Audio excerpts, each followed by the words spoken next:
sasabihin sa akin, eh maganda ka kasi. Kaya pwede kang makapag-demand ng ganyan, chu-chu-chu-chu. Hindi applicable yan sa hindi maganda. Excuse me?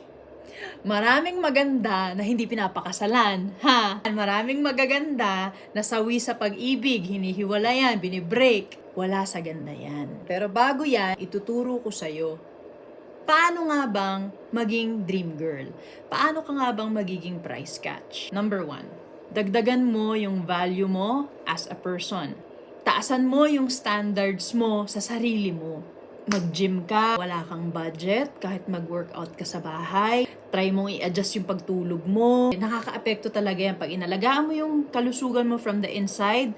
Yung mga Korean chuchu-chuchu skincare na yan, ano lang yan panlabas lang yan. Mas maganda na nagmumula yung beauty mo from the inside, yung health mo. Panglabas, isagad mo yung kaya ng katawan mo. Styling, tamang kulay. Pangalawa, intellect. Magbasa ka ng mga psychology books, finance books, history. Kasi yung taas ng level ng intellect na maaabot mo, yun din yung klase ng taong makikilala mo at ma-attract sa'yo. At mas exciting kang kausap. 'Di ba? Meron kang naibibigay na something of value sa kausap mo. Wala namang masama. Manood ka ng mga TikToks, Reels, entertainment, 'di ba? Pero nag-uusap kayo tapos ang alam mo lang yung pinaka-latest na chismis kay Tony Fowler o kaya yung pinaka-latest na TikTok trend.